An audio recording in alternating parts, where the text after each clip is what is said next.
পৃথিবীর সবচেয়ে দীর্ঘতম ক্যালেন্ডার জুলাইটি অভ্যুত্থানের ফ্রন্ট লাইনের নেতা তারাই কিন্তু ধনী হয়ে গেছে, আঙ্গুল ফুলে কলা গাছ হয়ে গেছে। এটা অনেকভাবে ন্যারেটিভ দাঁড় করার চেষ্টা করবে। বাংলাদেশের রাজনীতিতে আপনি রাজনীতি করতে প্রচুর টাকা পয়সা লাগে। যে পরাজিত, যে জিতে গেছে, বিজয় সবসময় মনে রাখবেন, ইতিহাস সবসময় বিজয়ের ইতিহাস লেখা থাকে, পরাজিত ইতিহাস লেখা থাকে না। জুলাই বিপ্লব আজকে চতুর্থ দিন, জুলাইয়ের দিন মাসটাকে আমরা আসলে পালন করি বা উদযাপন করি, যাই বলি না কেন। ডাক্তার রাকিবকে দিয়ে শুরু করি। 2 বছর পেরিয়ে গেল, জুলাই নিয়ে এখনো টানাটানি। কেউ বলছে আমার, কেউ বলছে আমার, কেউ বলছে আমার, আবার কেউ বলছে যাই হোক, সমালোচনা যারা আজকে 3 জনের বিরুদ্ধে অভিযোগ দায়ের হয়েছে সেটাও জানি। জুলাইটা তো সত্যি ঘটনা না বাংলাদেশের ইতিহাসে, এটা নিয়ে বিতর্কের জন্ম কেন হয়? আপনাকে ধন্যবাদ। আমার সমালোচক এবং দর্শকদেরকে সালাম এবং শুভেচ্ছা। দেখুন, পৃথিবীর সবচেয়ে দীর্ঘতম ক্যালেন্ডার জুলাইটি 36 দিন। এটা শুধুমাত্র বাংলাদেশের প্রেক্ষিতে না, এটা এখন রেভলিউশনারি হিস্ট্রিতে এখন এটা একটা জায়গা করে নিয়েছে। 36 জুলাই একটা খুব ব্র্যান্ডিং আর কি এটাকে বলে। তো জুলাই মাসে এমনি 4টি দিবস আছে।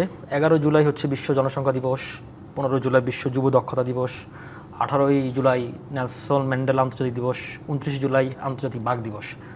সব কিছু ছাড়িয়েও জুলাই নিজের মধ্যেই মহিমান্বিত।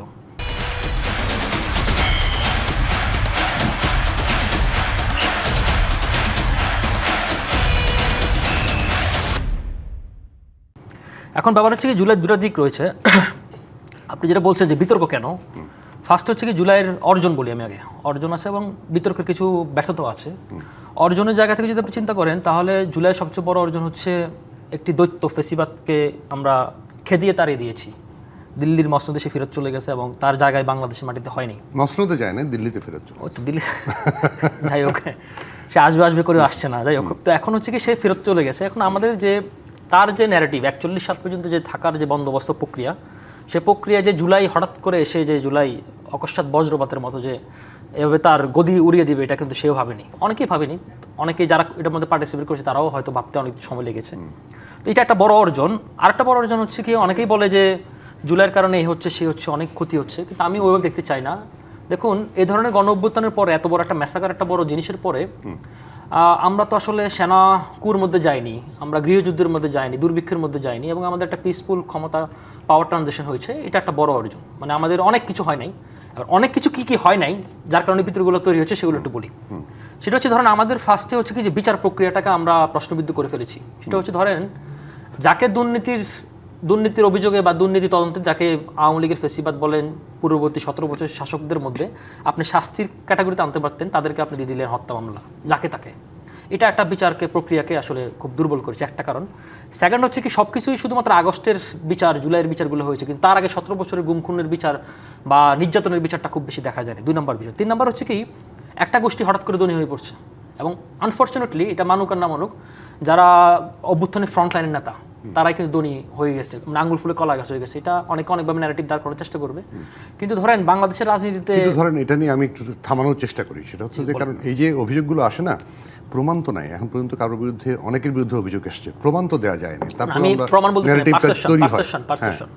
আমি কারোই স্পেসিফিকলি বলতেছি না এবং কোনো দলকে আমি মিন করতেছি না, কিন্তু পারসেপশনটা হচ্ছে, ধরেন বাংলাদেশের রাজনীতিতে আপনি রাজনীতি করতে প্রচুর টাকা পয়সা লাগে। হ্যাঁ, তো এটা ট্রু। এখন হচ্ছে কি, রাজনীতি করতে যাই আপনি যেহেতু হঠাৎ করে আপনার লাইফস্টাইল পরিবর্তন হয়ে গেছে, এটা মানুষের চোখে পড়েছে, এবং সাধারণ মানুষের চোখে, কারণে ধরেন এটা খুব চোখে লেগেছে। এটা তো আপনি অস্বীকার করতে পারবেন না, আমি দোষারোপ বলতেছি না। পারসেপশনটা গেল 2 নম্বর। 3 নম্বর হচ্ছে কি, ভোটার রাজনীতি কম্প্রোমাইজ হচ্ছে কি, ধরেন ভোটের মাঠে বিএনপি মনে করেছে যে আমার জামাত এনসিপিকে ঠেকাতে হবে, আওয়ামী লীগের সাথে আওয়ামী লীগের ভোট লাগবে আমার। আবার আওয়ামী লীগ যেহেতু মাঠে নাই, আওয়ামী লীগের কাছে একটু সিম্পিতি নেওয়ার জন্য এনসিপি জামাত ভোট চাইছে, 2 পক্ষেই। 3 নম্বর হচ্ছে কি, ধরেন ব্যক্তির লোভ লালসা এখানে অনেক বেশি মুখ্য হয়ে গেছে। আমি যেটা বললাম আপনাকে, এই পারসেপশন, সে কারণে অনেকে যে ধনী হয়ে পড়েছে, সেখানে অনেকের কাছে কম্প্রোমাইজ করতে হয়েছে, এবং যাদের কাছে কম্প্রোমাইজ করতেছে তারা বেশিরভাগই কিন্তু পুরনো এস্টাবলিশমেন্টের অংশ।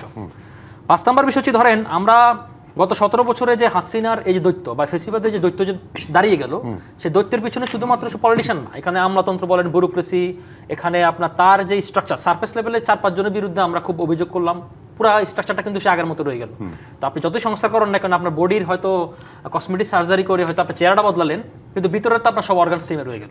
6 নম্বর হচ্ছে কি, ধরেন এখানে অপরিপক্ক কিছু রাজনৈতিক ন্যারেটিভ দাঁড় করানোর চেষ্টা করলো কিছু বুদ্ধিভিত্তিক সমাজের মাধ্যমে। ধরেন 24 ভার্সেস 71, তারপর হচ্ছে কি অনেক কিছু অনেকেই গোষ্ঠীগুলো করতে গিয়ে তখন হচ্ছে কি জুলাইয়ের যে মূল স্পিরিটটা সেই স্পিরিটটা অনেকাংশে ক্ষীয়মান হয়ে গেছে।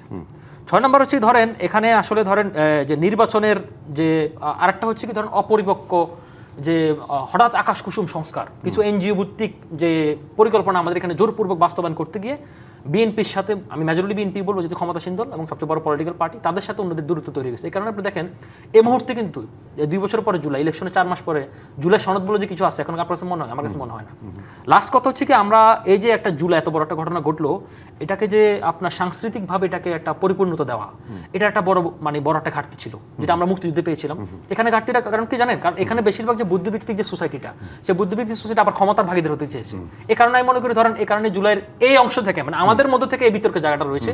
আর একটা আপনি যে বিতর্কের কথা বলছেন সেক্ষেত্রে আপনাকে বলি সেটা হচ্ছে পতিত ফেসিবাদ যে পরাজিত আপনি এটা মাথায় রাখবেন পলিটিক্সে বা যে কোনো কিছুর মধ্যে কনস্পাইরেসি থিওরিটা আসে। এখন যে পরাজিত যে জিতে গেছে বিজয়ী সবসময় মনে রাখবেন ইতিহাস সবসময় বিজয়ীর ইতিহাস লেখা থাকে পরাজিত ইতিহাস লেখা থাকে না। তো বিজয়ীর কাছে সেটা হচ্ছে মহাপরিকল্পনা প্ল্যানিং আর যে হেরে গেছে তার কাছে কনস্পাইরেসি ষড়যন্ত্র দুটো একই জিনিস। তো এই কারণে সে যে যারা করতেছে আপনি যেটা বললেন অপরপক্ষ থেকে সে অপরপক্ষটাকে ষড়যন্ত্রের চোখে দেখবে এটাকে আমরা আমল নিতে চাই না গুরুত্ব দেওয়ার কিছু নাই।